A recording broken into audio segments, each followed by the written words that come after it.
You're my diamond toe. You're my diamond toe. You're my money loan. You're my money toe. All this time is God. Heard you try to come around ways, wonder who you are. Let's get disrespectful. Let's get disrespectful. You better have some respect when you talk to me. I'ma cut you off. Cut you off and talking to me. Cut you out my car. Cut you out my life. Where my seasons at? Where my tears at? Where my motherfucking army when I need that? I'm the realest in this game, you know I bleed that. When we pull up, we could say that where your seats at. I'm in 2093, where your life at? When your diamond click like me, but can you wipe that? I don't need a hammer, girl, you know I slice that. Yo, what is going on, everybody? It is your host, the Dark Horse Jason Mishima, coming to you again with another Bleach Rebirth of Souls content. This video is going to be different from the others, unlike showing you the gameplay, but now keep this in mind. This is new gameplay footage of Rebirth of Souls featuring Hitsugaya Toshiro versus Gin and many others, but this video is going to be different because I want to talk about, will Bleach Rebirth of Souls succeed when it launches, or will it flop like another particular game that came out in October and had to literally be revamped on December? Now, before we start, please don't forget to like this video, comment down below on what you think about it, and share this to your friends, and help me grow my account to at least 200 subscribers for the end of the year, which I don't think will be possible, but hey, I'm just saying. Now, first thing we need to understand that Bleach Rebirth of Souls is going to be another additional arena fighting game that will fall along the lines of Storm Connections and also Dragon Ball Sparkling Zero.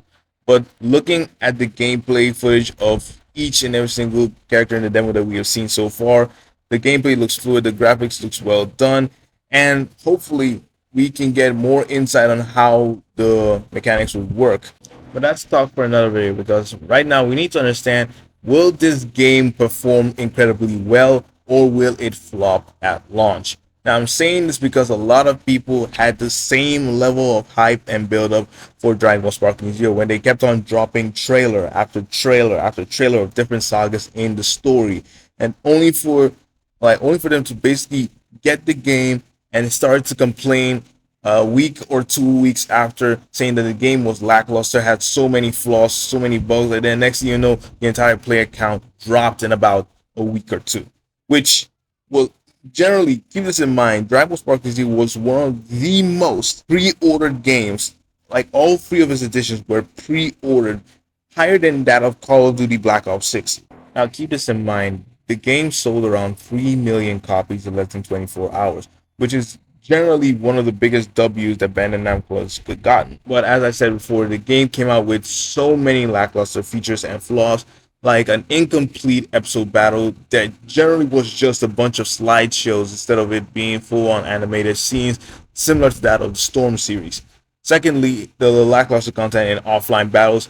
The fact that when it came on launch, all maps were not available offline PvP. It was only Hyperbolic Timetable. And then the online problems that we're having, aside like from rage quitting to connectivity issues. And on top of that, there were some other issues where people who bought the game for Xbox could not even find a match, even after they waited a whole hour.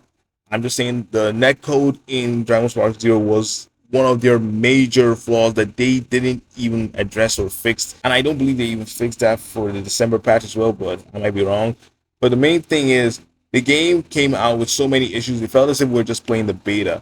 And then when it quote-unquote fully came out in December, it didn't really help the game that much, because people had already had that hype build up for it on October, and then they just made us flat out waste most of our time with an incomplete game and with all the cheesers for 2 whole months, and believe that people will come back to it after just one patch update. Now, for me personally, I believe that the main problem that this game will have would be its netcode. If the netcode is not up to standards with how people enjoy playing online battle, yeah, this game might not last that long. It'll last longer than Sparkling Zero, of course, but I don't feel like the game will last long enough if the online feature and the connectivity issues aren't resolved this early, since they have enough time till March. And on top of that, for me personally, the main issue that Sparkling Zero also had was that it didn't come with crossplay on launch, and for some reason I feel like I'm not saying this is true, but I feel like Bleach Rebirth of Souls might be in the same basket. I feel like this game might not come out with crossplay. But I might be wrong. I'm saying this again. I'm not 100% sure.